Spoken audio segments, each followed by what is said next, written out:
Então, Não tem aprovação não tem aprovação da ata da última sessão? Aprovação da ata da última sessão? Já tem feito no final, Excelência, mas... Não.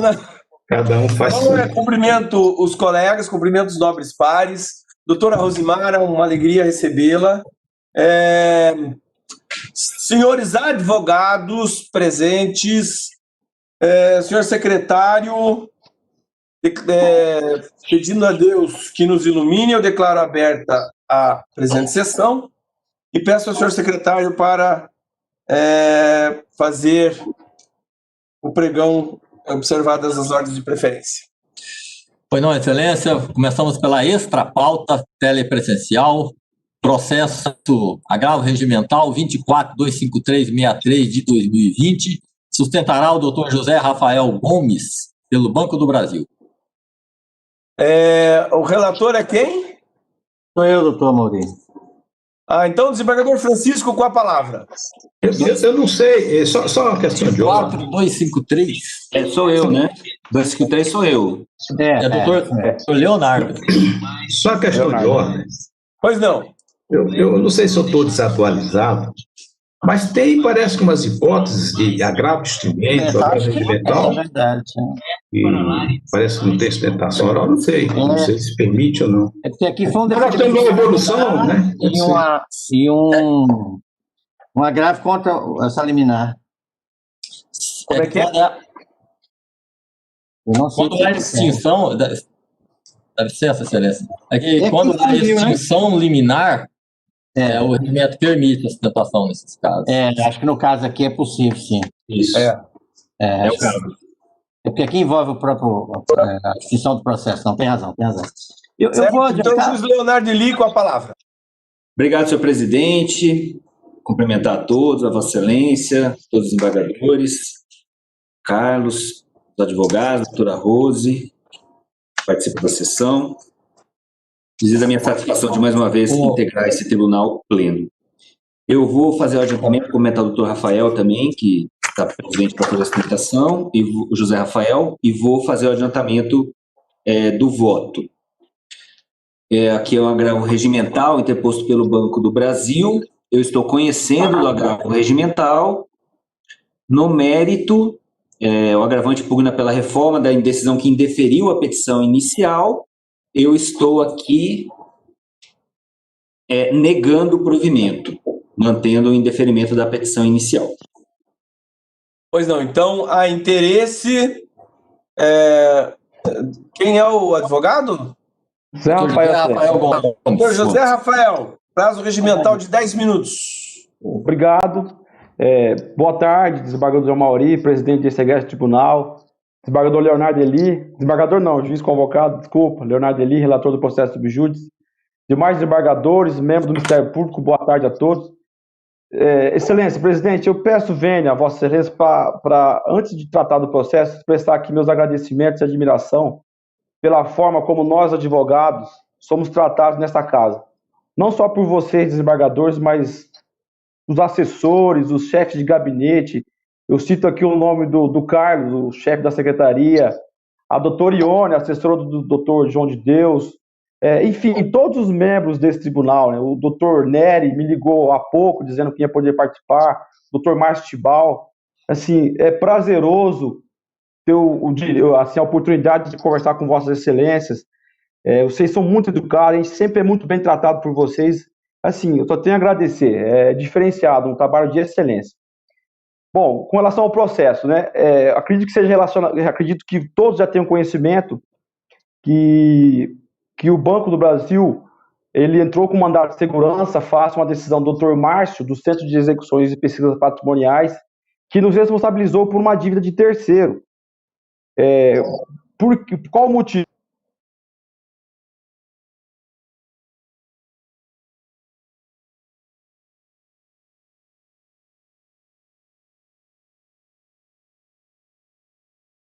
Ficou mudo, doutor José Rafael.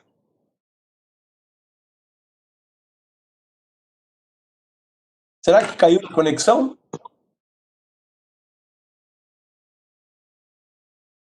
Excelência, realmente caiu a conexão dele, Excelência.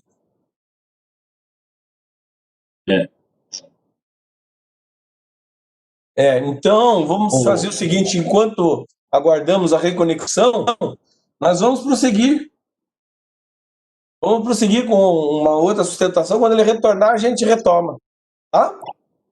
Correto, Excelência. O número de ordem 3 da extrapauta, que seria o próximo da sequência, a relatoria do desembargador Nery Sais Silva de Azambuja, o processo agravo 24.364/47 de 2020, o desembargador Nery já avisou ao advogado que está sendo retirado de pauta o processo, porque ele não poderá vir hoje.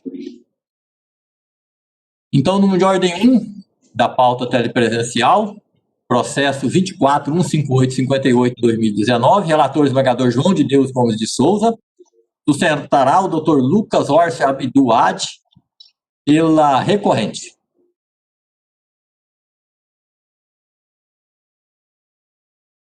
O Dr. Lucas. Desembargador João, com a palavra. Pois não, senhor presidente, ilustres desembargadores, doutora Rosemary, excelentíssima senhora procuradora, senhores advogados, senhoras advogadas, senhores servidores, uma boa tarde. Eu vou pedir dispensa do relatório. Estou conduzindo meu voto para conhecer o presente recurso. Em questão de mérito, é uma ação inibitória, tutela inibitória, obrigação de fazer, em razão de descumprimento com relação a depósito de fundo de garantia. Eu faço aqui as considerações, meu voto para prover o recurso afastando exatamente a condenação imposta pela sentença de primeiro grau. Então, meu voto é nesse sentido, né? Provimento do recurso. Doutor Mauri. Mas há divergência, então acho que o caso é de sustentação oral. Doutor Mauri, com licença. Pois não. O doutor Lucas Orsi, não está na sala. Não está na sala? Aí Tá. aquela questão, segundo a publicação da nossa pauta, Excelência, consta lá que nessas situações do advogado não conseguir acesso no início da sessão, ficará ao final. Sim, tá, vamos pular essa. Procura um processo que o advogado esteja presente, então, agora. Vamos ver, porque são poucos os advogados que estão presentes. Correto. A doutora Natália está na sala. A doutora Priscila Maria Alves da Rocha está na sala. Priscila... Ué, doutora Natália já está na sala, já vamos colocar o processo. Advogada de... Por favor. Pois não. Processo número de ordem 3, processo 25.067/80 de 2018, relator desembargador João de Deus Gomes de Souza, sustentará a doutora Natália Fiorini Maier, pelo sindicato recorrente, doutora Priscila Maria Alves da Rocha, pelo recorrente Banco Bradesco. Desembargador João de Deus. Pois não. É uma ação coletiva, peço dispensa do relatório, e estou aqui conduzindo meu voto para conhecer dos recursos, né? Então tem no conhecimento tópico no dado de processamento de defesa, referimento ao oitivo de testemunha, terminar em contradições do autor. Eu aqui faço as considerações e estou conduzindo o voto para a rejeição dessa preliminar, inépcia da inicial, ausência de rol e substituídos, também rejeito a preliminar.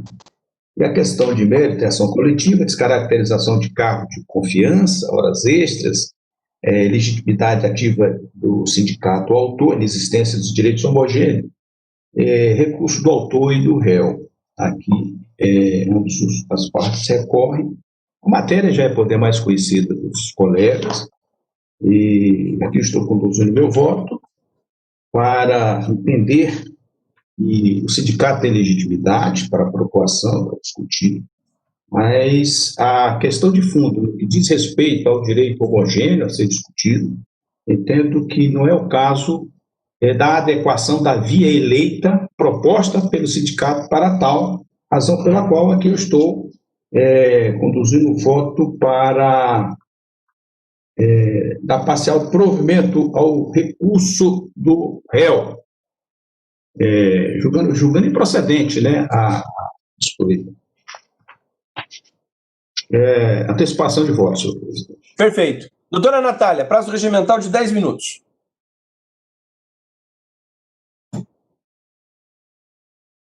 Senhor secretário, já coloca o cronômetro. Muito obrigada, excelências. Boa tarde a todos. É um prazer revê-los. E eu serei breve, excelências, nas minhas considerações, tendo em vista que eu já conheço o posicionamento deste tribunal com relação às ações coletivas que buscam a descaracterização do cargo de confiança, né, e o pagamento de horas extras aos substituídos, mas eu gostaria de ressaltar, excelências, alguns pontos, né? Eu entendo que vossas excelências encontrem alguns obstáculos para a discussão do tema pela via coletiva, mas não pode se deixar de prestigiar, né, o que diz a Constituição Federal, o que diz o TST a respeito dessa via, né? Nós temos aqui uma ação civil pública, em que o sindicato, valendo-se da substituição processual, busca ali uma tutela jurisdicional para a categoria, né? No caso aqui, são os empregados bancários, são gerentes de PAB. Existem algumas nomenclaturas e que o banco passa a modificar, mas nós colocamos sempre o cargo, que no caso aqui é gerente de PAB, e nomenclaturas, por quê? Porque, em regra, o banco faz alterações, pequenas alterações, que é possível se verificar que se trata, inclusive, do mesmo cargo, tá? Então, o que se discute aqui é essa descaracterização do cargo de confiança do gerente de PAB, excelências. E eu sustento não só a legitimidade do sindicato, mas também a correta via eleita, em observância, excelências, ao artigo 8º da Constituição Federal, que dá essa legitimidade irrestrita, né, ao sindicato, ou incondicionada ao sindicato.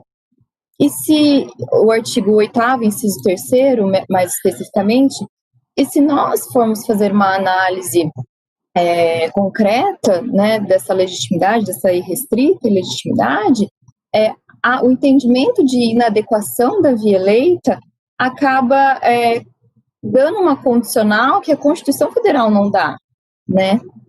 E é nesse ponto que eu gostaria de trazer a reflexão, né, de vossas excelências, de repente, uma alteração desse entendimento, porque a via eleita ela é uma via que prestigia a celeridade, né, do processo de trabalho, o não abortamento, né, do próprio Poder Judiciário, e é possível, sim, essa discussão, né, através dessa forma coletiva eleita pelo sindicato, né, e eu digo isso porque é um cargo específico e a legitimidade, essa via eleita, ela se dá a partir do reconhecimento de uma origem comum, né, do dano ali do direito. E de fato é possível identificar isso, né? Apenas identificando o grupo, né? Que no caso aqui são esses gerentes de PAB desse banco específico, né? Do Banco Real, e que tem registro de jornada. Então é muito fácil de identificação através da juntada dos documentos. Que pode inclusive se dar na fase de liquidação, porque é nessa fase que tem essa identificação, né, e a apuração propriamente dita. Então, excelências, eu rogo aqui pela essa reforma desse entendimento, da revisão desse entendimento de vossas excelências, com todo respeito, tendo em vista até mesmo as decisões do TST que foram colocadas, excelências, até na petição inicial, né? Na petição inicial, nós conseguimos identificar 2 ou 3 decisões do TST muito claras nesse sentido, inclusive de ações que discutem as horas extras pela descaracterização do cargo de confiança, né? Então, tem ali a reafirmação da legitimidade ativa do sindicato, mas não somente disso, como a natureza do direito, né? Que é individual homogêneo, excelências, da descaracterização do cargo de confiança bancário, que é exatamente o tema desses autos, excelências. Então, só para adentrar ao mérito, para concluir minha sustentação oral, nesse caso em específico, excelências, entende o sindicato autor, inclusive, que há o ônus de comprovar que de fato havia uma fidúcia especial, né, desses empregados substituídos, que são gerentes de PAB, do banco réu, porque, na verdade, é um fato impeditivo, né, ao direito dos substituídos a ter reconhecido essas horas extras, e o ônus incumbe a reclamada, né, e a teor disso, nós temos o 373 do CPC e o 818 da CLT, né, inciso 2. E aí, excelências, nesses autos, a reclamada ela não se desvencilhou, né, do seu ônus. E além de não ter se desvencilhado, ela apresentou uma documentação que, no caso, é um rol de atividades, né, de atividades oficiais ali do gerente de PAB, que ela não consegue demonstrar essa fidúcia, né? Por mais ali que tenha, está destacado nas folhas 619 dos autos, e por mais que ela coloque ali verbos de responsabilizar, né, verbos de gerenciar propriamente dito, ela não se utiliza, mas administrar, né, incentivar, verbos que, em um primeiro momento, parece que há, de fato, alguma atribuição especial, mas se destrincharmos esse rol de atividades, é possível identificar que não há qualquer autonomia efetiva, né? Não há efetiva fidúcia, né, especial atrelada a essas atividades, né, esses empregados, excelências. Então, eu não vou aqui esmiuçar cada uma para não me estender mais ainda na sustentação oral, excelências, mas para finalizar, além disso, de demonstrado que essa função não se reveste de fidúcia capaz de enquadrar o bancário como cargo de confiança, eu gostaria de chamar a atenção de vossas excelências para algumas decisões regionais também, não deste regional, mas de outros, TRT 22, o TRT 11, os quais também foram destacados nas folhas 621 dos autos, em que exatamente se discute a descaracterização do cargo de confiança do gerente de PAB, gerente de posto de atendimento bancário, gerente de PAB, enfim, esse tipo de nomenclatura, gerente de posto avançado, e aí exatamente reconhecendo a ausência de autonomia, né, a ausência de participação de comitê de crédito, a ausência de procuração, a ausência de subordinados, enfim, todos aqueles elementos que demonstram que o empregado não tem uma autonomia, uma fidúcia especial capaz de enquadrá-lo na exceção do artigo 2º do 224 da CLT, excelências. Então, em respeito também à súmula 102 do TST, eu rogo aqui, não somente pelo reconhecimento da legitimidade e adequação da via eleita, mas também pela procedência do mérito, portanto, pelo provimento integral do recurso ordinário do sindicato, excelências. Muito obrigado pela atenção, é isso que me cabia sustentar. Obrigado, doutor. O advogado, outra parte, quem que é, Carlos? A advogada não está aí, excelência, na sala. Então tá. Doutora Priscila Maria Alves da Rocha. Doutora Priscila não está, então, o relator com a palavra. Bueno, então, já adiantei, eu conheço os recursos, né? Tem-se uma unidade de recurso do réu no conhecimento próprio da unidade de defesa. Eu estou aqui rejeitando, né? E conheço parcialmente o recurso do réu, integralmente das suas contratos. Sobre os embargadores, matéria conhecida, tendo expediência e coisa julgada, eu estou aqui rejeitando essa preliminar. Inépcia da inicial, ausência do rol substituído, também conduz os votos para entender que não assiste razão a recorrente do particular.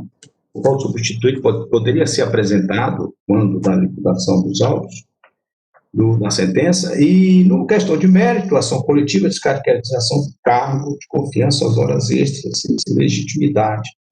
Eu já vou entendendo aqui, sempre defendi em matéria coletiva, eu até digo que o sindicato ele detém uma competência muito maior do que a própria ação proposta pelo do Ministério Público, em razão do que preconiza o próprio artigo 8º da Constituição Federal. Só que aqui nós estamos discutindo exatamente uma ação coletiva em que diz respeito se o direito aqui discutido ele é homogêneo ou ele é heterogêneo. Então, a ação proposta ela foi para entender que não há como caracterizar os agentes de PAB na parágrafo 2º do artigo 224 da CLT, entendendo que a jornada é de 6 horas e não de 8 horas. Essa discussão travada, fazendo, portanto, todos esses gerentes a jornada de 6 horas e, portanto, o deferimento da 7ª e 8ª como extra. Ao cabo, com relação a essa situação, a gente tem julgados N processos em ação individual, onde, na própria turma, há dissenso no que diz respeito à própria interpretação desse dispositivo 224, parágrafo 2º da CLT, em razão do que é fidúcia, porque ele recebe um terço superior a outros empregados, se ele tem empregados, subordinar a ele ou não. Então, tudo isso depende de ilação probatória. Então, não seria realmente nessa ação proposta a via adequada para simplesmente sanar qualquer situação como esta.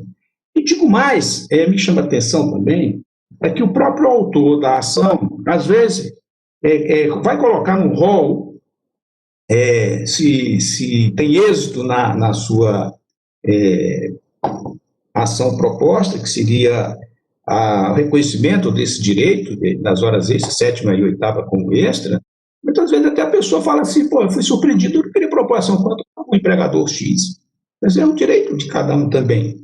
Não é apenas, então, somente a ação coletiva e a interpretação que a Constituição dá ampla e restrita, como já decidiu o especial Supremo Tribunal Federal a respeito desse tema.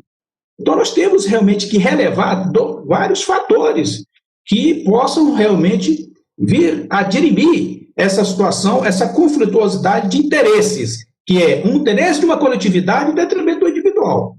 Tá? Então, meu voto, tem outras considerações, faço aqui, embora nenhum desconhecimento de que não haja decisão do Colégio Tribunal Superior do Trabalho, de outros regionais, em matéria.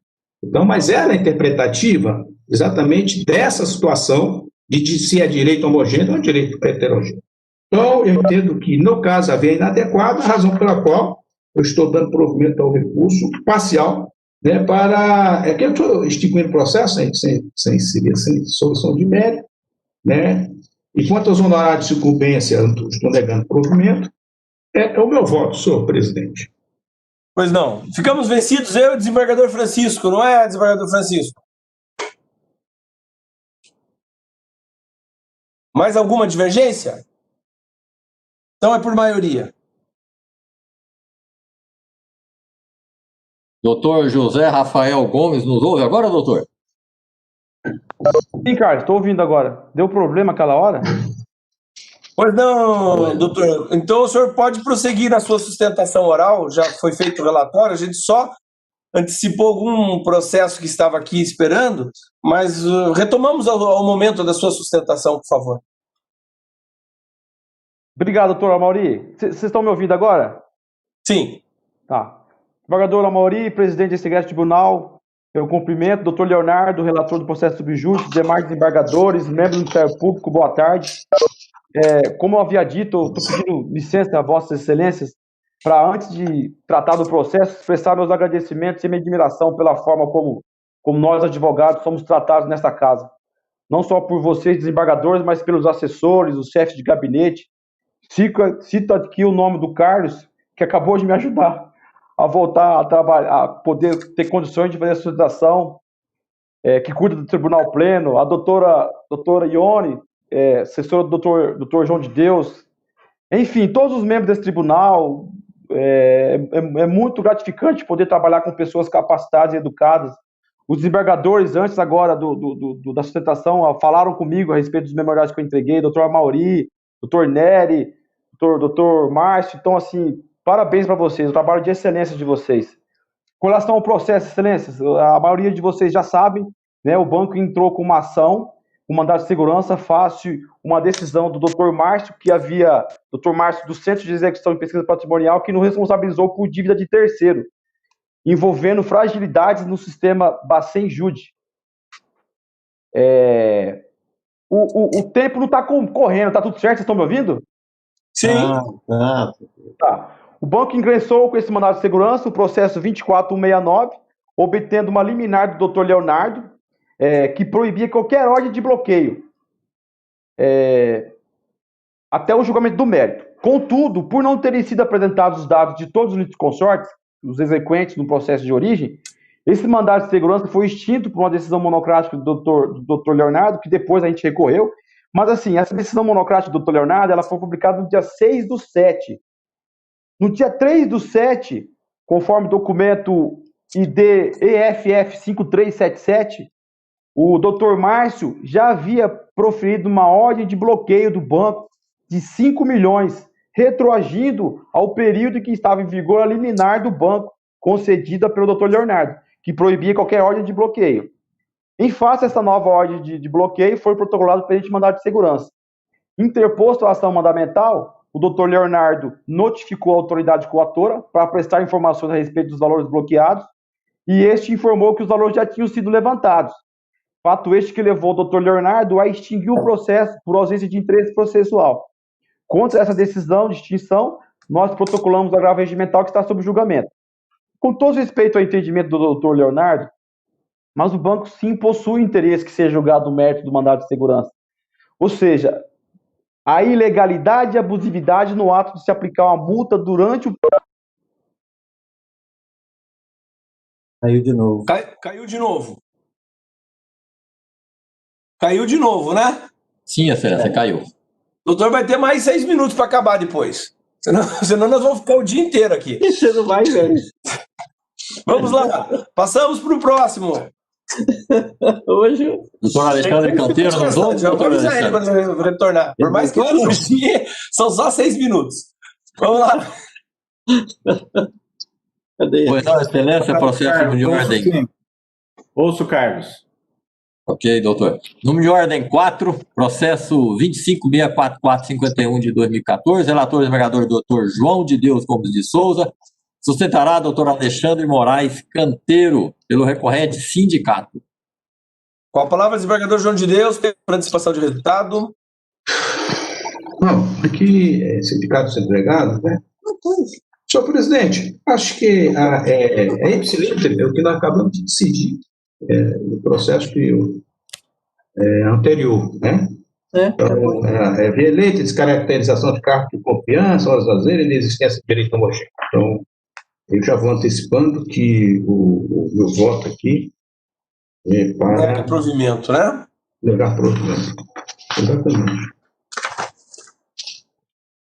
Exatamente. Não, peraí. Eu estou dando provimento só a justiça gratuita da entidade sindical, né? E deve provimento à ação propriamente dita. Antecipação de resultado. Apenas um detalhe, Vossa Excelência está dando provimento em relação à justiça gratuita. Sim. Sim, justiça gratuita. Então, com a palavra, doutor Alexandre. Boa tarde, desembargador presidente Amauri Rodrigues Pinto Júnior. Aqui em saúde os demais ilustres componentes desta corte. Aproveito a oportunidade para fazer das palavras do meu colega que antecedeu em relação à atenção dispensada a nós, advogados, pelos servidores magistrados, fazer as palavras dele as minhas. Agradeço a atenção dispensada por essa corte pelos servidores, a quem agradeço na pessoa do Carlos também, que me auxiliou antes do início dessa sessão. Muito bem, Excelência. Como dizia o poeta, mudaram as estações, mas nada mudou e alguma coisa acontece no meu coração. O sentimento humano, ele é marcado por alterações. É assim que sentimos, é assim que existimos. Então, é natural que o ser humano, em relação ao que ele sente, ele possa hoje pensar algo e amanhã, obviamente, mudar de ideia. Mas isso não pode acontecer, esse subjetivismo, independentemente da simpatia que eu tenho pela ação proposta, pelo tema debatido, ele não pode permear a atividade exercida pelo Estado juiz. Basta ver que essa justiça especializada, ela tem uma longa tradição de se respeitar as súmulas e seus precedentes muito antes que isso fosse positivado no âmbito do processo civil com tanta veemência e com tanta concretude. Eu ouvi atentamente o voto do eminente relator em relação a um processo semelhante a esse que sustenta a Vossa Excelência, e achei que foi acertada, mais do que nunca, a ocupação dessa tribuna para dialogar com Vossas Excelências. E por que a importância dessa sustentação oral? Para chamar a atenção desta Corte que o caso sob análise agora, ele é diverso do analisado no julgamento anterior. Por que digo isso? Porque aqui não está em jogo apenas a questão da legitimidade da entidade sindical de procuração, amplamente consagrado pelo Supremo, como é de conhecimento de Vossas Excelências e pelo TST, e tampouco a análise apenas da homogeneidade ou não do direito debatido na ação civil pública proposta pelo sindicato. Aqui, Excelências, e isso é importantíssimo colocar esta Corte, aqui está em jogo a estabilidade dos precedentes desta própria Corte. Aqui está em voga a proteção, o princípio da proteção da confiança, no qual estão inseridos a segurança jurídica, corolário da estabilidade dos precedentes judiciais e a observância da coisa julgada e do direito adquirido. E por que eu digo isso, Excelência? Porque esta ação ela tem objeto o reconhecimento da aplicação do artigo 224 da CLT aos ocupantes do cargo de assessor de segurança do Brasil. Ocorre que, como demonstrado nos autos e provado através de sentença e acórdão, analisado por esse próprio pleno, essa função, outrora, ela era rotulada como analista júnior. E esse cargo de analista júnior, ele houve apenas uma alteração de nomenclatura. E o que estou dizendo a esta Corte não se trata de simples retórica para convencê-los da razão do meu cliente. Se trata de confissão do preposto colacionado às folhas 456 dos autos, em que ele diz: as atividades desempenhadas pelos assessores de segurança eram anteriormente executadas pelos analistas júnior e pleno.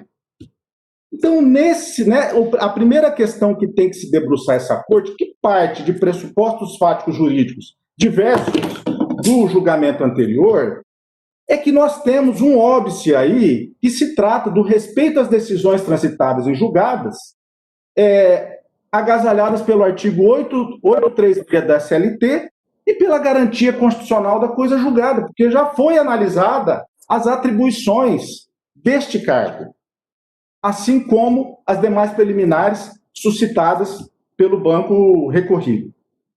Não bastasse isso, Excelência, o desembargador, o saudoso desembargador Ricardo Geraldo Monteiro Zandona, que relatou o processo anterior, ele nos traz vários ensinamentos que justificam a reforma da decisão proferida pela juíza titular da 4ª Vara do Trabalho. E eu abro aspas para citar algum desses argumentos que ele colocou no acordo, que foi avalizado por esse pleno, e diz o seguinte: inegável a desnecessidade da prova individualizada da violação do direito, eis que os substituídos exerceram a mesma função, bastando assim que o sindicato comprove que para o desempenho dela não era exigível a fidúcia especial. Prossegue. As responsabilidades ali descritas, mormente porque oriundas de um plano interno da empresa, são relativas a todos os empregados que exercem a função, não havendo exceções. Prossegue. Depuseram de forma generalizada, descrevendo as atribuições do analista júnior, sem fazer distinção de modo de cumprimento das atividades. As pessoas, portanto, foram tratadas dentro do mesmo contexto fático. A situação, portanto, é de homogeneidade, de origem comum, o que significa que a prova produzida nos autos aproveita a todos. E veja, eu não posso negar um direito que anteriormente foi reconhecido por esse pleno sobre uma presunção que essas atividades são distintas. Quando há uma sentença transitada em julgado, analisada por este pleno, dizendo que os ocupantes daquele cargo de analista júnior, que incontroversiamente houve apenas uma alteração de nomenclatura para assessor de segurança, são homogêneos, são as mesmas. E essa presunção, ela não pode se presumir, e aí eu peço vênia para citar um raciocínio brilhante, consignado pelo desembargador Amaury, que não se pode presumir a priori que ocupantes desta função desempenham funções absolutamente distintas do cargo ocupado e não haja uniformidade genérica de atribuições, motivo pelo qual não há que se falar em direito individual heterogêneo. É um fato impeditivo do reconhecimento do direito do autor. Deveria existir prova que há diversidade das atribuições nas mais diversas localidades em que esses substituídos exercem as funções. Mas aqui no caso dos autos, Excelência, existe, além de uma sentença transitada em julgado, além da confissão do preposto de que houve apenas mudança da nomenclatura, existe um regulamento interno descrevendo uma uniformidade das atribuições. E não há prova de que elas fossem diferentes. Então, veja, Excelências, não se pode pretender esvaziar a atribuição assegurada pelo artigo 8º, inciso 3º da Constituição Federal. Isso constitui um retrocesso à medida que o TRT da 24ª Região reiterou a salvaguarda do direito violado em massa, imprimindo concreção máxima à garantia do artigo 8º, reconhecendo a homogeneidade de direito entre aqueles que exercem o mesmo cargo, pelo menos na hipótese desse caso específico.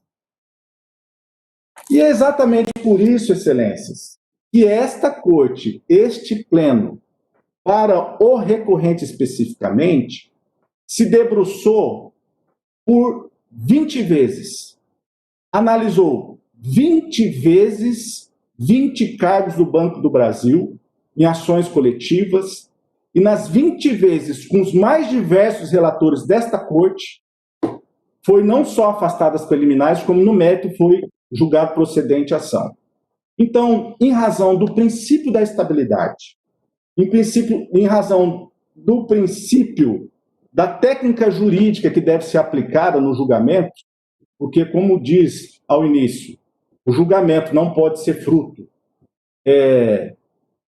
de mudança de sentimento humano, ou de simpatia ou não da causa, mas sim ter uma lógica, uma técnica, até porque a Justiça do Trabalho constitui um ramo de um dos poderes da República, é imprescindível para que haja proteção e credibilidade desses julgamentos, que haja uma fundamentada lógica jurídica para que ele seja mudado em relação ao que já foi julgado anteriormente. Respeitosamente, essas são as razões do recorrente e que sustentam a súplica de provimento ao recurso ordinário interposto. Muito obrigado.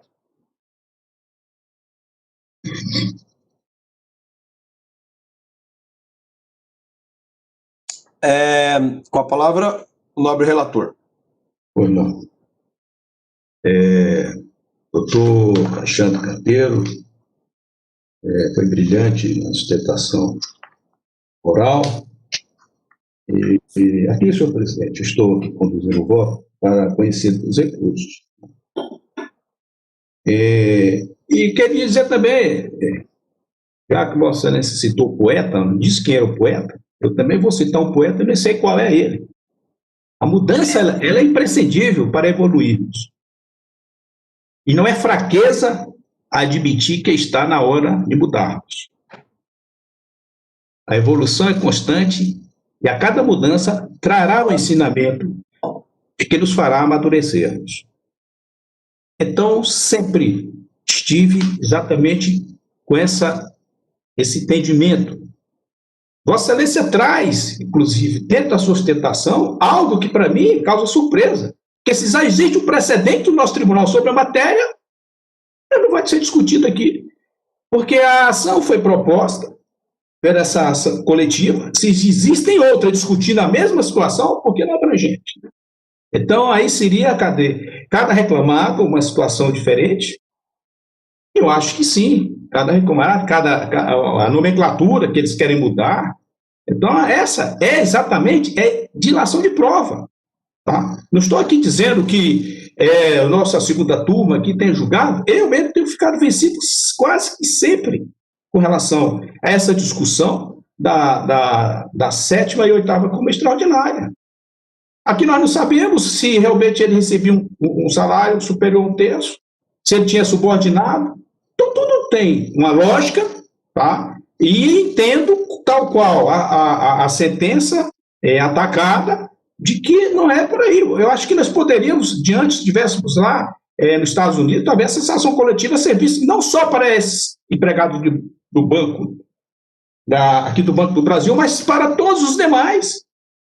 Mas lá é outra entendimento jurisprudencial de interpretação de ação coletiva. Lá realmente funciona. Aqui no Brasil não, lamentavelmente não. Então eu vou direto ao assunto, dizendo que é ação coletiva onde se busca, onde se pleiteia, se postula a descaracterização de cargo de confiança, horas extra, inexistência de direito homogêneo, inadequação da via eleita. É aí que eu centro, e meu voto é todo ele, centro disso.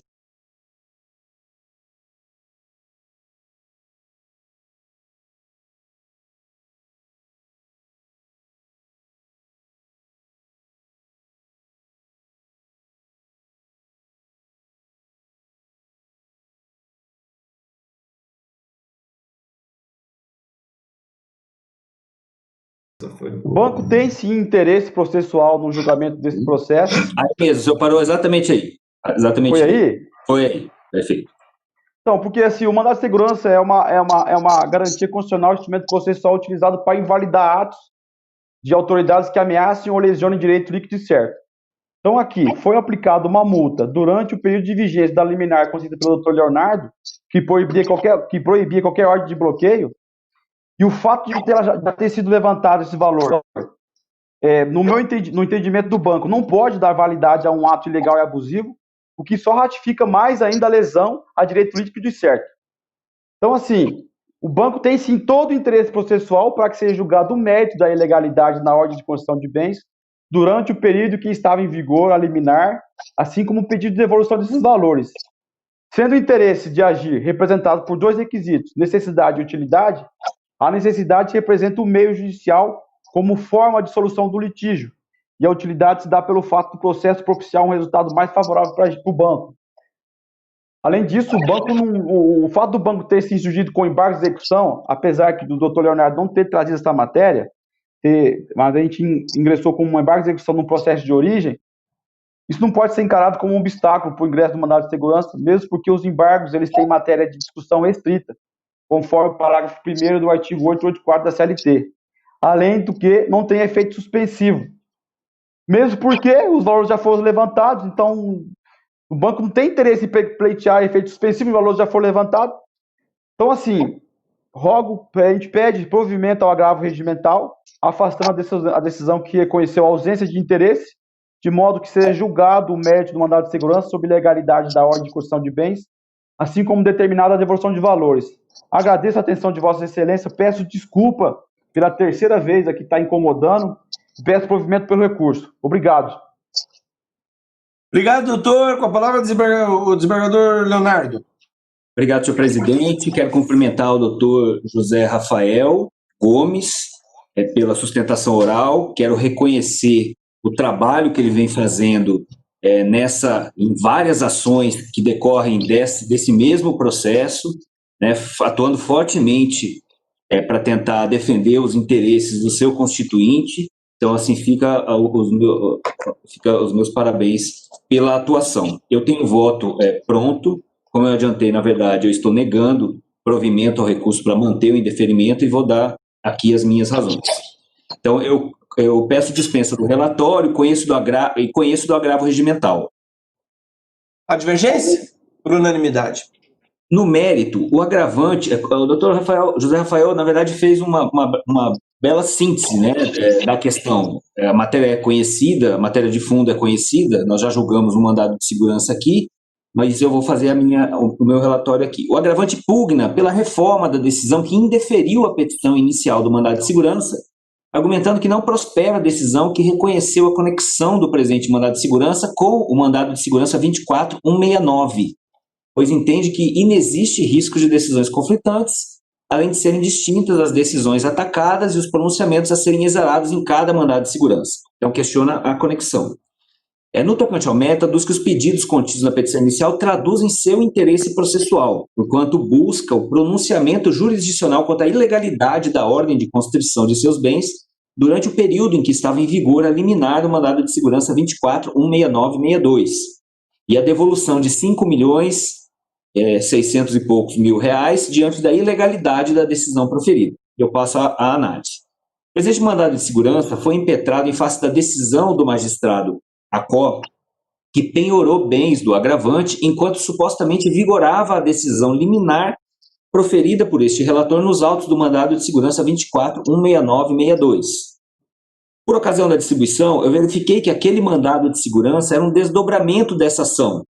Naquele momento, considerei-me prevento para analisar o processo por verificar a existência da possibilidade de conexão e de eventuais decisões conflitantes ou contraditórias, tendo em vista que aquele mandado de segurança ainda encontrava-se tramitando, tanto que somente foi julgado o agravo regimental, interposto no processo 24169, em 17 de setembro de 2020. Logo, e ainda que não se vislumbrasse a conexão entre eles, há um impedimento legal que obste análise, não há impedimento legal que obste análise por este relator, conforme preconiza o CPC, o artigo 55, parágrafo 3º, que diz que ainda que não exista conexão, havendo possibilidade de decisões conflitantes, é possível a conexão. Então, aqui eu estou afastando a alegação. Em relação ao mérito propriamente dito, a questão travada neste agravo regimental diz respeito à existência ou não de interesse de agir do agravante para prosseguimento do mandado de segurança. Apesar de o agravante afirmar que há interesse processual para julgar o pedido de ilegalidade da ordem de constrição de bens, aplicação de multa e a devolução de valores, a petição inicial apresenta pedidos sutilmente diversos dos pleiteados neste recurso. Transcrevo a decisão que indeferiu a petição inicial por ali conter os pedidos da inicial, destacando os pontos importantes. Diz lá a petição inicial.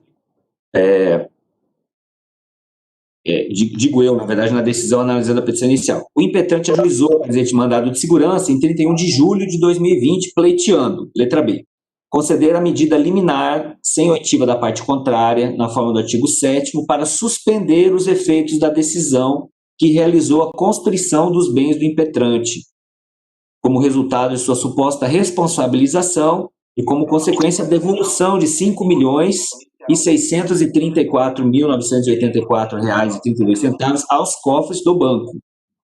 Letra F do pedido. Declarar a ilegalidade da decisão proferida pela autoridade coatora que determinou a constrição dos bens do impetrante.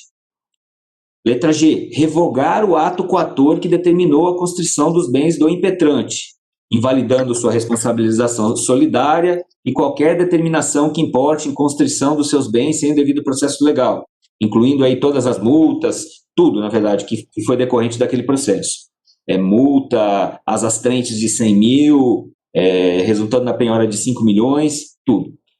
Aí o juiz da execução prestou as informações, eu intimei, pedi as informações ao juiz da execução e ele disse o seguinte: o Banco do Brasil habilitou-se nos autos, mas apresentou embargos à penhora intempestivos, razão porque os valores constritos foram definitivamente incorporados à execução e integralmente liberados aos credores trabalhistas. Disse mais o juiz da execução: a expedição dos alvarás e, portanto, liberação de todo o dinheiro aos credores foi imediatamente cumprida pela Secretaria do Núcleo lá do CEPP no mesmo dia da ordem judicial, em 24 de julho de 2020, inexistindo quaisquer sobras em favor da execução. Bem, conforme se nota, o pedido no mandado de segurança em sede de liminar era para suspender os efeitos da constrição de bens e devolver os valores bloqueados, folha 42. De forma definitiva, pediu a declaração da ilegalidade da decisão e a revogação do ato que determinou a constrição de bens, uma vez que foi incluído no polo passivo da execução sem que fosse o efetivo devedor dessas dívidas trabalhistas. Ocorre que no momento da impetração desse RIT, em 31 de julho de 2020, os valores penhorados já haviam sido liberados pelo magistrado da execução a dezenas de exequentes em decisão proferida no dia 24 de julho, 7 dias antes. Constatado que esses valores não mais se encontravam garantidos em juízo no momento da propositura da ação, entendi que o impetrante, ora agravante, carecia do interesse de agir para prosseguir com o mandado de segurança, porquanto é sob o ângulo prático que se verifica a ocorrência da utilidade do provimento jurisdicional. Sob o interesse e utilidade do processo, Fred Didier Júnior leciona no seu curso de Direito Processual Civil, volume 1, 22ª edição, página 459, que, abro aspas, a utilidade sempre que o processo puder propiciar ao demandante o resultado favorável pretendido, sempre que o processo puder resultar em algum proveito ao demandante. Fecho aspas. Nesse sentido, eu não vislumbro qualquer efetividade da decisão quanto à realização do direito em eventual concessão da segurança, levando em conta que a pretensão do agravante é a liberação dos valores penhorados e a consequente devolução aos seus cofres decorrentes da suposta ilegalidade do ato coator. Portanto, com a devida vênia, não há interesse de agir do agravante quanto à utilidade, analisando a utilidade do provimento. E eu acrescento ainda ao fundamento acima que não há interesse de agir também com relação à adequação do meio processual. Destaco que o agravante opõe embargos à execução contra a decisão que penhorou seus ativos financeiros logo após a extinção do mandado de segurança 2469. Peço vênia aqui para transcrever parte dessa decisão proferida no dia 24 de julho de 2020, ou seja, antes da impetração deste mandado de segurança. Aí disse eu aqui. Vice, etc., da penhora contida no ID tal, o Banco do Brasil foi intimado pessoalmente por oficial de justiça em 7 de julho de 2020 para querendo apresentar embargos à execução no prazo legal de 5 dias. Com efeito, a contagem do prazo legal para a oposição da legítima medida impugnativa teve início em 8/7 de 2020. De 2020. Na verdade, essa decisão não é minha, essa decisão é do juízo da execução. O juiz da execução está dizendo, com efeito, a contagem do prazo, eu não analisei contagem de prazo de nada. Com efeito, a contagem do prazo para a oposição da aludida medida impugnante teve início em 8 de julho de 2020 e diz Arquem em 14/7 de 2020. Não consta no referido período qualquer indisponibilidade no PJE. O advogado do banco habilitou-se nos autos em 13 de julho de 2020, protocolizando os embargos executórios somente em 15 de julho de 2020, conforme detal, portanto, fora do prazo legal. Destaque forte no permissivo legal contido no 521.1 do CPC e súmula 405 do STF, bem assim em precedentes jurisprudenciais, eu determino e autorizo a imediata quitação de todos os créditos líquidos dos exequentes. Muito bem. Aí, essa é a decisão que eu cito do juiz da execução. Digo eu agora, indene de dúvidas que o agravante teve a oportunidade de se defender contra a decisão antes da liberação dos valores bloqueados que ora julga ilegal, e ataca por este mandado de segurança. Como já assinalado em outras oportunidades por esse regional, o mandado de segurança é uma via estreita, incabível em face de decisão proferida na fase executiva, quando houver outros meios de impugnação dessa própria decisão. Nesse sentido, é o entendimento dessa Corte Regional que eu trago aqui uma decisão proferida pelo eminente juiz convocado Flávio da Costa Iga, de julho de 2019, que diz exatamente isso. Referida decisão acima está em consonância com a jurisprudência do TST, que, interpretando a legislação que regula o mandado de segurança, editou a orientação jurisprudencial número 92 da SBDI 2, que diz que não cabe mandado de segurança contra a decisão judicial passível de reforma mediante recurso próprio, ainda que com efeito diferido. Aquela colônia da Corte passou a não admitir a interposição do mandamus para atacar a decisão interlocutória na execução em face da existência de meios de impugnação para o mesmo juízo da execução, passível de concessão de efeito suspensivo, ou ainda a instância superior mediante a interposição de agravo de petição, com possibilidade de concessão de tutela provisória para concessão desse efeito suspensivo, salvo em casos excepcionais de decisões teratológicas ou que possam produzir graves e irreparáveis prejuízos à parte prejudicada, com a decisão graves e irreparáveis prejuízos à parte prejudicada com a decisão até a adoção dos meios específicos legalmente previstos. Portanto, os valores que o Banco do Brasil pretende ver reembolsados ao banco, que ele está questionando, eles já haviam sido liberados 7 dias antes da interposição desse mandado de segurança. Por isso, e também pelo fato do banco impetrante ter sido intimado da penhora sobre os valores e oposto embargos à execução, eu entendo que não há interesse processual na veiculação desse mandado de segurança. E por isso eu extingui o mandado de segurança. Então, do exposto, considerando a ausência de interesse de agir, eu mantenho a decisão que extinguiu o mandado de segurança. E, portanto, eu nego o provimento ao recurso. Esse é o meu voto, senhor presidente. Obrigado, José Leonardo. A divergência? Desembargador Francisco está sem som. Tá sem som? De novo, né? Toda hora que tá. É que tem que ficar sem som mesmo, né? Só na hora do senhor falar que tem que ligar. Tá sem som. De novo, mas tá caindo.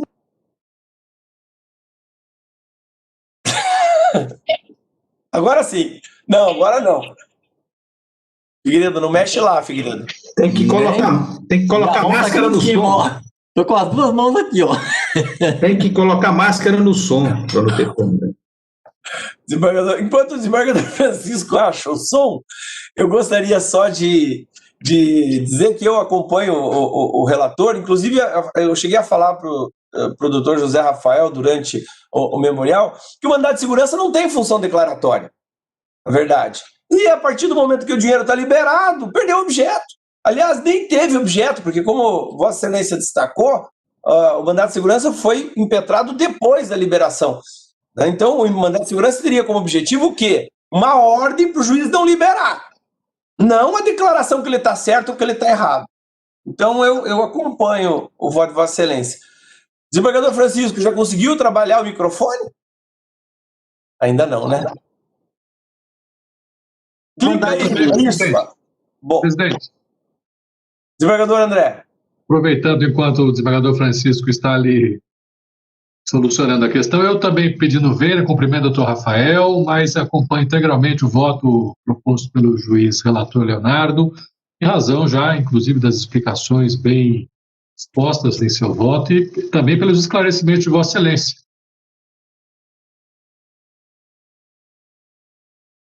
Desembargador Francisco, Vossa Excelência consegue fazer por sinais? Excelência, só para explicar, as novas versões do Cisco Webex não permite à secretaria ativar som. A gente consegue só desativar. Ativar, a secretaria não tem mais esse poder. Certo. Pelo jeito, o desembargador Francisco tem esse poder. Aí, agora conseguiu. Vamos lá. Mas eu vou segurar, para não ter mais problema. Tá ótimo. Da vez passada, eu expressei este entendimento e o voto está juntado junto com o voto do doutor André, que foi o vencedor lembra disso, né? O mandado de segurança não visou apenas a devolução do dinheiro. O mandado de segurança visou discutir a legalidade ou não do ato de constrição. É isso que o mandado de segurança visou. E aí, uma vez reconhecido, eventualmente, a ilegalidade, que fosse devolvido o dinheiro, e ele pede, ao mesmo tempo, que se suste qualquer liberação. Este é o objeto do mandado de segurança. Para mim, respeitosamente, o interesse nasce a partir do instante em que eu, não sendo devedor, não tendo nenhuma obrigação, direta ou indireta, tenho o meu patrimônio constrito por um débito pelo qual eu não sou responsável. E a partir desse instante, nasce para mim o interesse de questionar esse ato, inclusive por dar segurança se eu reputar que ele é ilegal ou abusivo. E é isso que o banco está pedindo. Outra coisa que me chamou a atenção aqui, a questão dos embargos. Os embargos, eu me lembro que eu tive acesso naqueles primeiros, os embargos discutem, inclusive, a legitimidade do banco para responder. Ele entrou com o embargo do devedor? Entrou, mas discutindo a legitimidade. Mais do que isso, ele não foi citado. Ele foi intimado da penhora e, na verdade, o que aconteceu é que ele se habilitou no processo. E eu disse naquela vez, e repito aqui, o prazo para eventual embargo é a partir do instante que ele tomou conhecimento deste processo, porque ele não era parte, não foi intimado, não foi citado, e foi no dia 13/7, e os embargos foram interpostos no dia 15/7, portanto, tempestivamente. Respeitosamente, eu não vejo como se manter uma constrição sobre um patrimônio alheio, fora dos casos em que a lei admite, sem o devido processo legal. O mandado de segurança encontra abrigo na Constituição, independentemente, respeitosamente, de entendimento sumular, que evidentemente não prevalece sobre a disposição constitucional. Então, eu peço vênia, eu voto, já apresentei daquela vez, também vou apresentar hoje, por nós dois que terminamos juntando os votos daquela vez, para entender que o banco tem legitimidade, o banco agiu, que era o único meio que ele tinha para sustar aquele ato, naquele momento, e por isso eu entendo que é cabível uma da segurança, ele tem legitimidade de interesse, e eu reformo, então, a decisão, respeitosamente, de extinção do processo. É assim pois que não. eu vou juntar. Obrigado, desembargador. Apenas um esclarecimento, veja, eu não estou entrando no mérito se o ato é teratológico, se o ato é abusivo, não é esse o mérito é que já foi liberado e eu não posso fazer retornar para o patrimônio do impetrante. Essa é a questão, ao meu ver, que em relação ao mérito do ato, eu não chego lá, sabe, desembargador Francisco? Nem o juiz Leonardo também, como relator. Mas eu entender que era ilegal, eu tive que chegar lá. Desembargador Francisco, também senhor presidente, só para fazer uma ponderação, também com relação aos embargos, né, houve agravo de petição e vai ser discutida essa questão se esses embargos foram tempestivos ou intempestivos. É que, na verdade, ele está discutindo tudo isso nos embargos. Mas eu não sei onde isso. Eu estou dizendo que o mandato de segurança era o único meio que ele tinha naquele momento, só isso. Pois não. Ele já estava discutindo, na verdade. Ele já havia discutido com os embargos. Essa é a questão. Se ele não tivesse outro meio,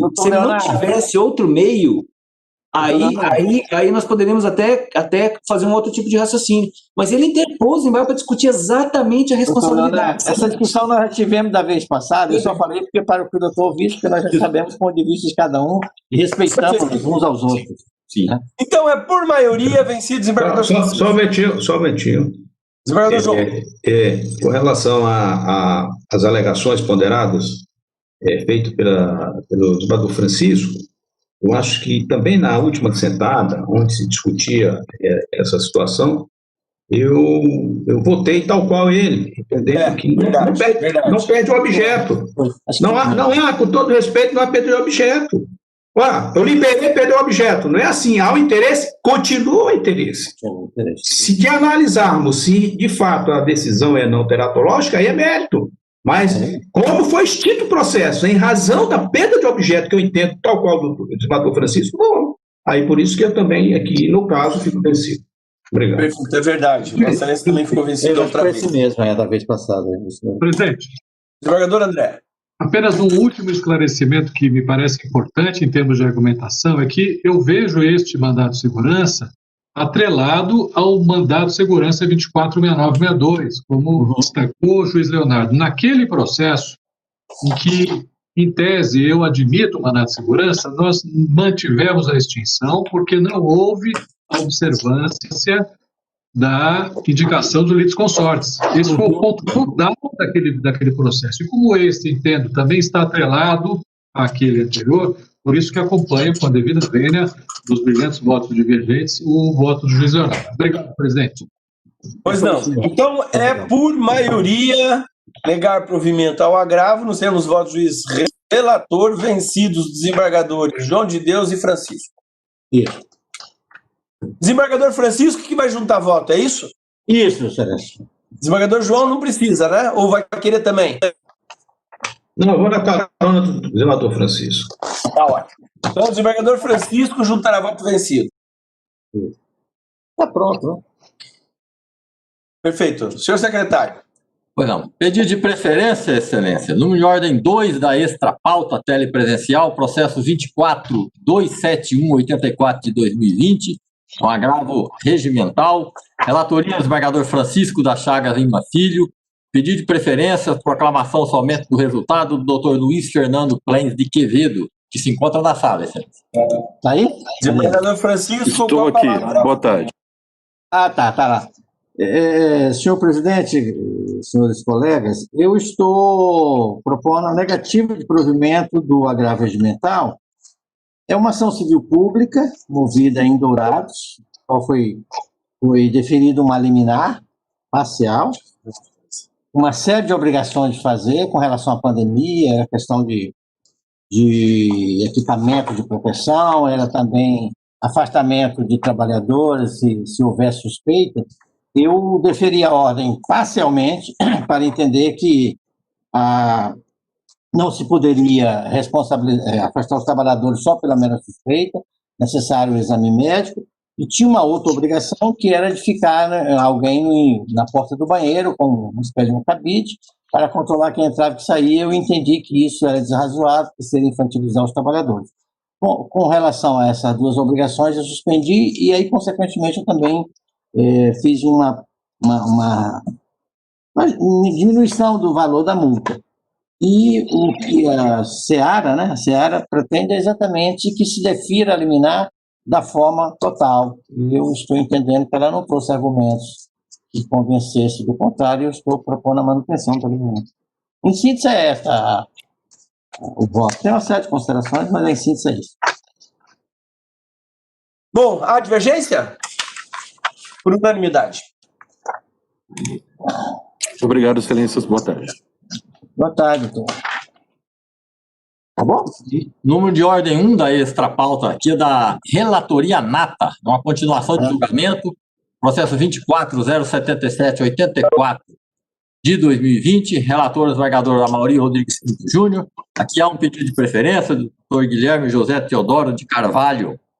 Na sessão do dia 29 de outubro de 2020, decidiu o egrégio pleno, por unanimidade, aprovar a retirada de pauta do processo, a pedido do desembargador Amaury Rodrigues Pinto Júnior, após a sustentação oral feita pelo Dr. Guilherme José Teodoro de Carvalho. Aqui, excelência, é a participação do desembargador Nery. Ele começou o julgamento. Participação do desembargador Nery, né?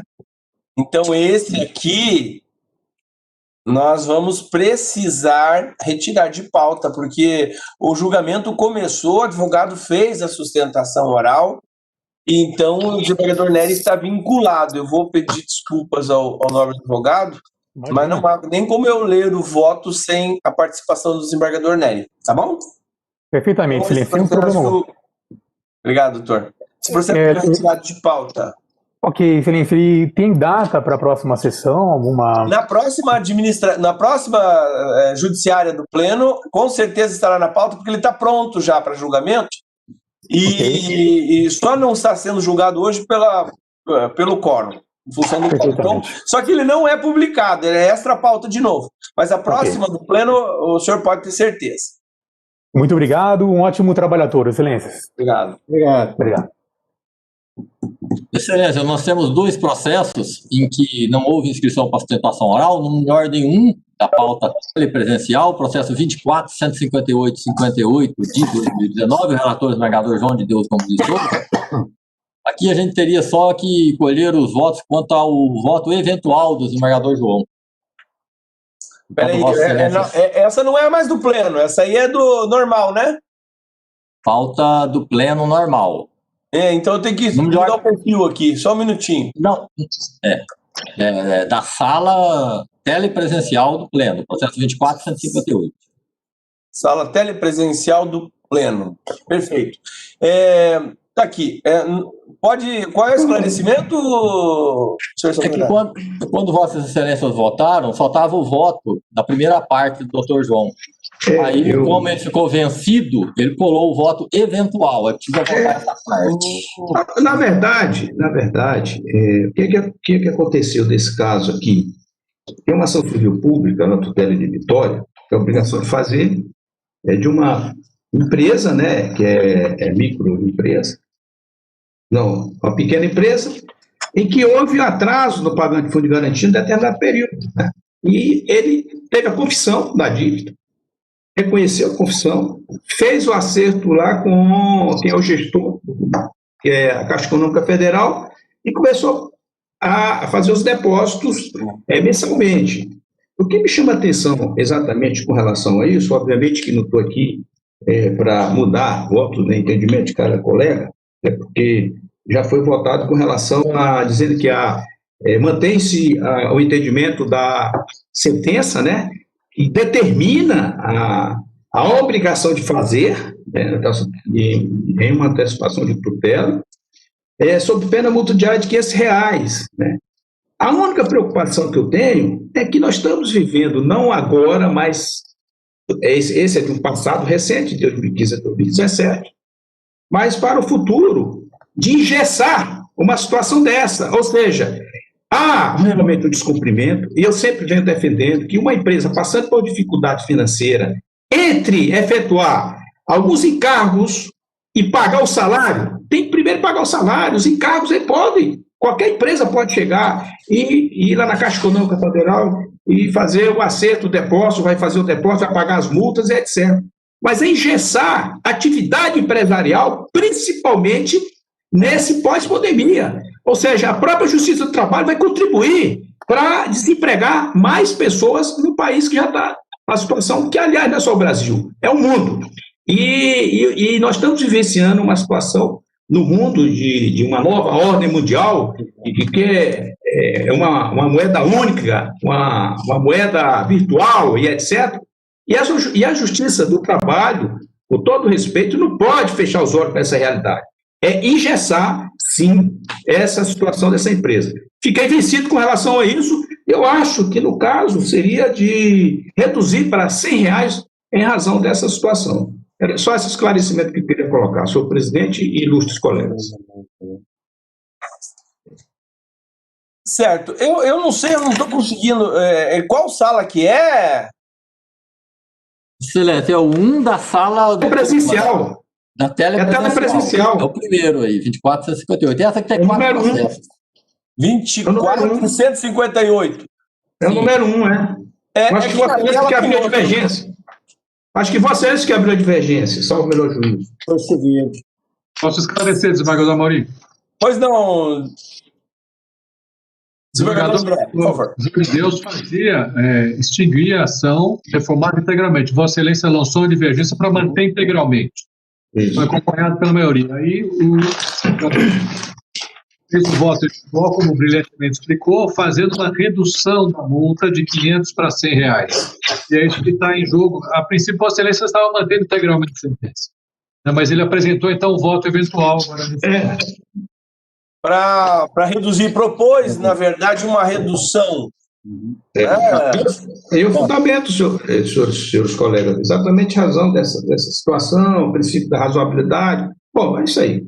Então, tá na mão dos senhores. Eu apenas estou vencido já. Então, acho que dá para reduzir, não dá? Concordo também. Parece, né?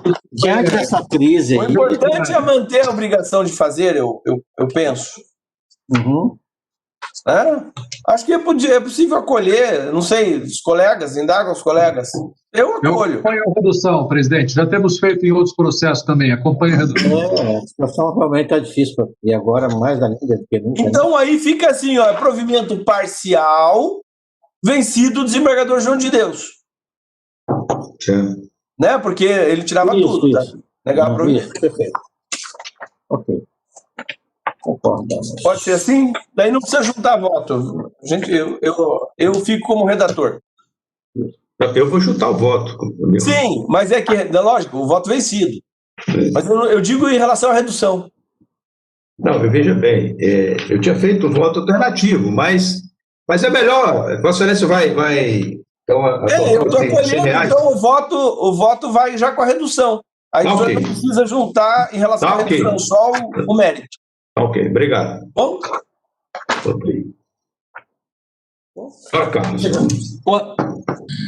Pois não, Excelência, o último processo é ser declarado, então, por planilha, que é o processo 24421, ante a relatoria do desembargador João de Deus Gomes de Souza, mas não houve inscrição para sustentação oral. Seriam as próximas sessões, Excelência. Judiciária está previamente marcada para o dia 30 de novembro de 2020.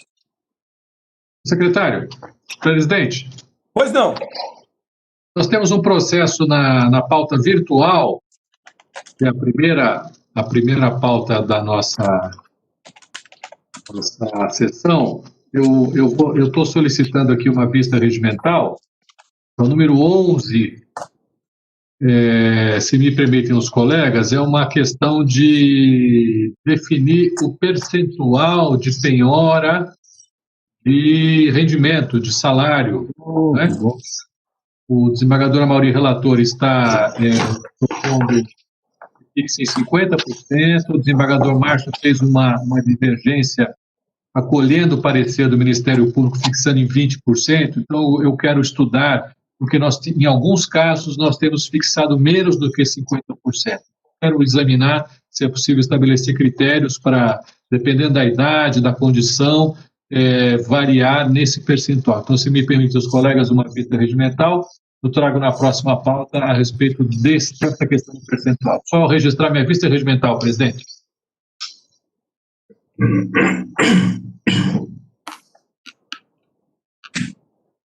Então, estou sem som. Agora sim.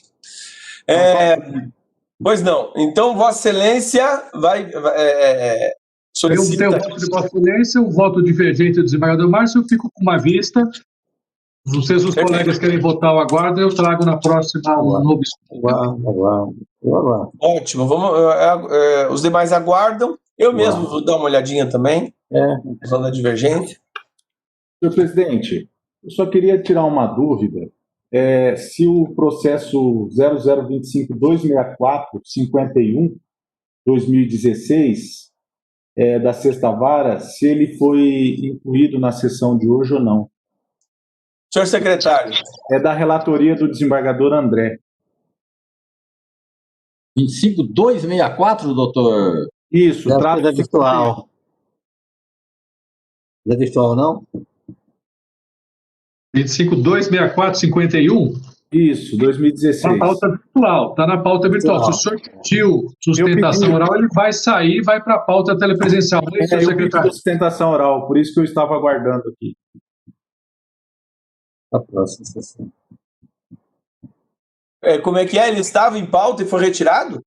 Ele está na pauta virtual, desembargador Amaury. Sim. Não, doutor. É o seguinte, veja só. A pauta telepresencial são de processos que já foram retirados de pauta antes, especificamente para sustentação oral. Esse estava na virtual, mas como o senhor pediu sustentação oral, vai para uma próxima.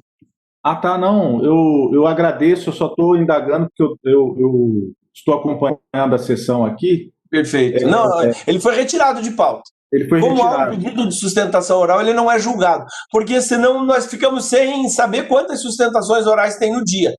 Então, Sim, nós presidente, jogamos numa próxima sessão. Só para uma programação deste advogado, não haverá sessão do pleno na semana que vem ou não? Previsão para o dia 30, Excelência. A previsão é para o dia 30. Ah, tá, não, Então, essa previsão, eu já adianto para Vossas Excelências que eu estou com mais de 100 processos de conciliação no dia 30. Então, seria interessante se a gente marcasse, vamos supor, para o dia 1º, terça-feira. Eu estarei de licença médica, né?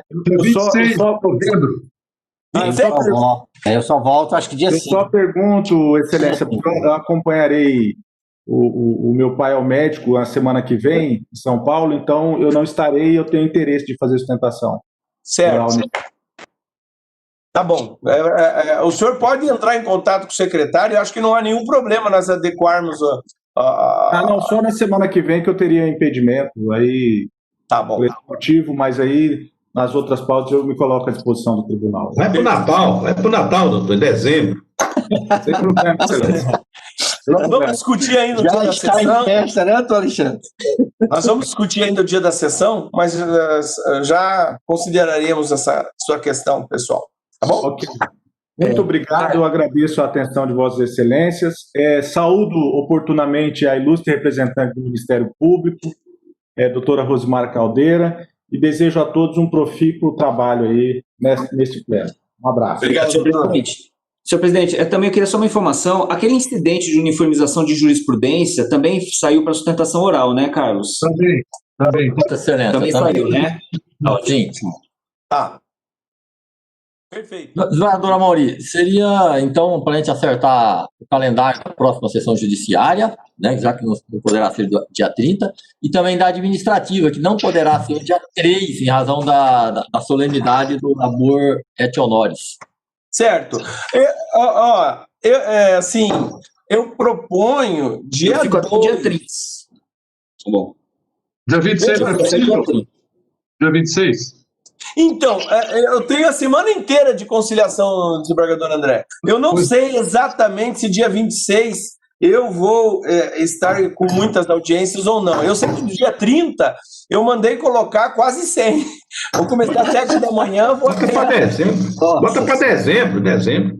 Então, a minha sugestão seria dia 2 de dezembro.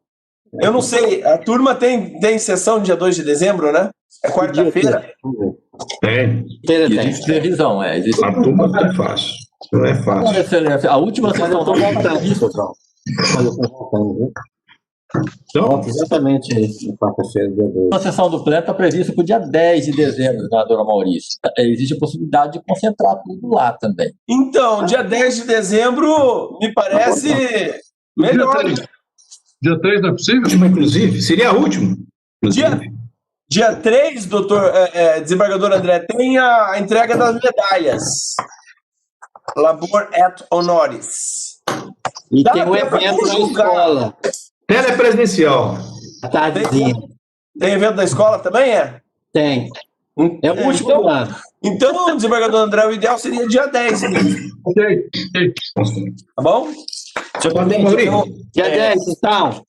Senador Mauri, por gentileza, amanhã, a posse do João Marcelo, como é que vai ser aí no seu gabinete? Como é que vai ser isso? Não, é o seguinte, vai ser toda virtual.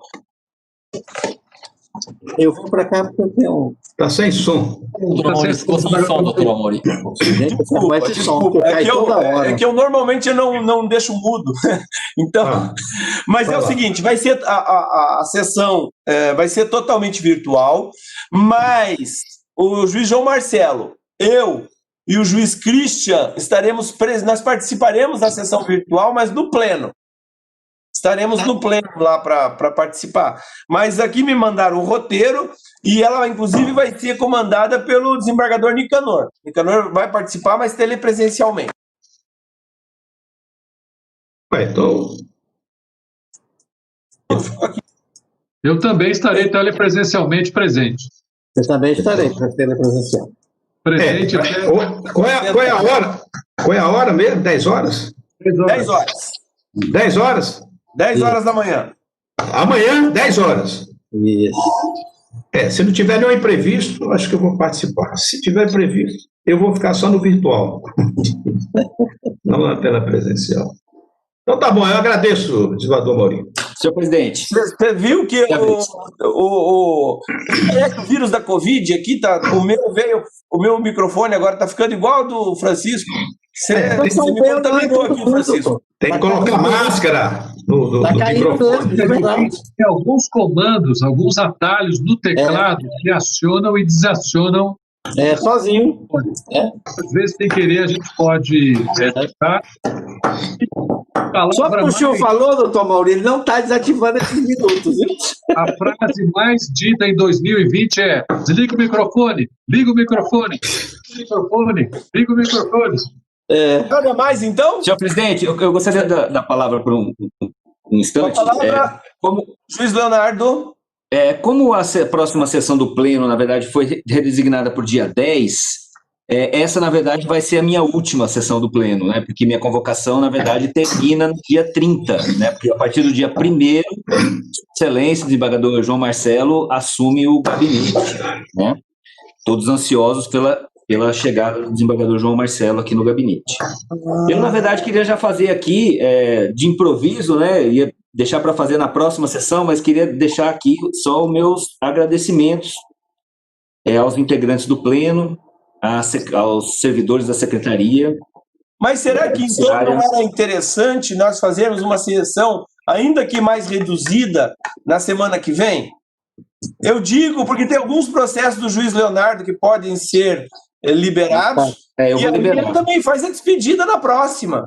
Então, a gente fazer uma sessão, ainda que mais reduzida, na semana que vem. É a semana da conciliação, mas a gente pode se adequar né, e fazer, inclusive, não seria possível incluir essa do doutor Alexandre, porque ele já disse que a semana que vem ele está com um problema, mas existem outros processos que podem ser incluídos na semana que vem, e a gente aproveita já para liberar mais alguns do juiz Leonardo, em sessão do Pleno. Né? O desembargador André tinha sugerido dia 26. Concordo. Dia 26 de novembro é uma quinta-feira. Podemos fazer no dia 26, então, com poucos processos? Menos eu, desembargador Maurinho, eu vou estar de licença. O desembargador Francisco estará... 10 dias eu vou ficar fora. Fora não. Não, né? Em casa. Tá certo, desembargador Francisco. Muita sorte. Então vamos marcar uma. Dia 26, senhor secretário. Aí o juiz Leonardo se despede dia 26. Então pronto. Só para finalizar, desembargador Maurinho e ilustres colegas, o desembargador Francisco vai estar afastado temporariamente. E nesse período eu vou estar de férias, mas eu já estou encaminhando um ofício para a administração do tribunal, entendendo que nós não podemos ficar acéfalo com relação à presença, pelo menos de um desembargador, porque senão não há como nós fazermos sessões telepresenciais. Eu já estou pedindo o adiamento dessas férias do próximo ano e vou ficar exatamente até esperar o desembargador Francisco se recuperar desses 10 dias.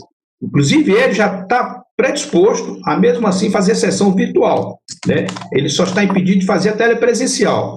Isso é muito importante. Mas nós temos que ter a presença, e pelo menos o Vossa Excelência mesmo, na próxima semana, vai estar participando, e o desembargador André também participará na próxima sessão, senão a gente não funciona.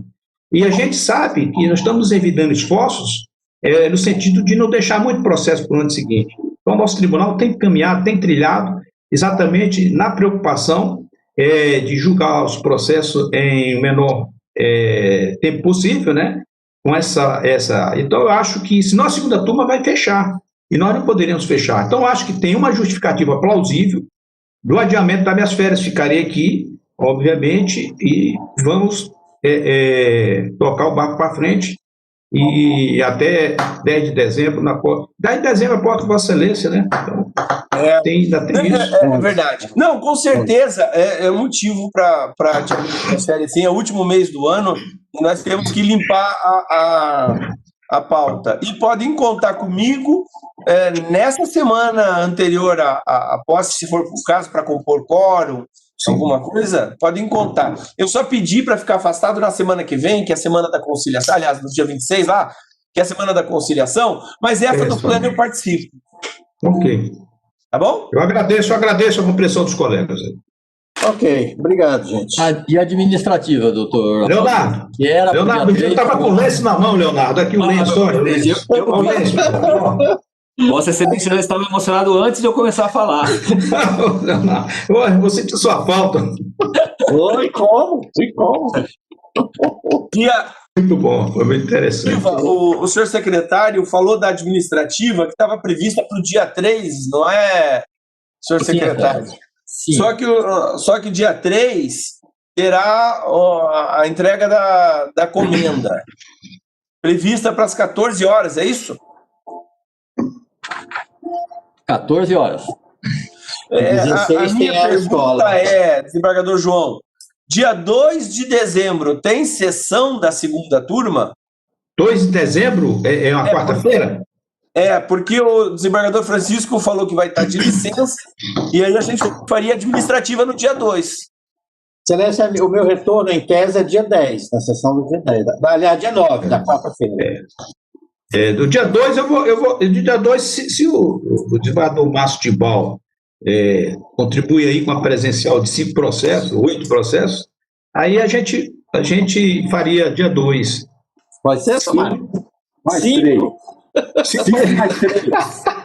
Tá bom, igual aquele que eu não tomasse. Tem que pegar aquele último, né? Do lá. Francisco, vou te dizer uma coisa. O desembargador João foi mais generoso. Vossa Excelência falou 10. Tá bom. Mas Vossa Excelência falou que eu vou fazer 20.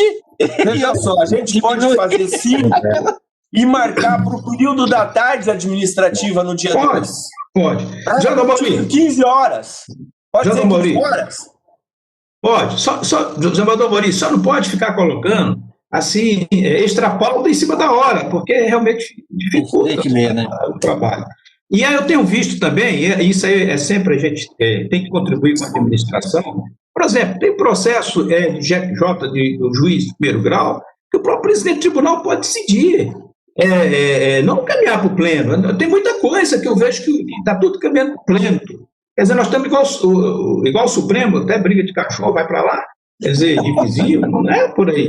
Tem que separar as matérias do pleno, são aquelas matérias. Para mim, como relator nato, eu tenho que levar para o pleno, né? Sim, mas JJ, que um juiz pede ao JJ, é o presidente prerrogativa de plano. Então, aquelas hipóteses preconizadas no regimento interno, nós temos, está na lei no regimento interno. São as atribuições do pleno. E tem aquelas do presidente, entendeu? Eu estou vendo que está indo muita coisa. Por exemplo, na semana passada, então, muita coisa ali. Eu fiquei, nossa, tudo bem.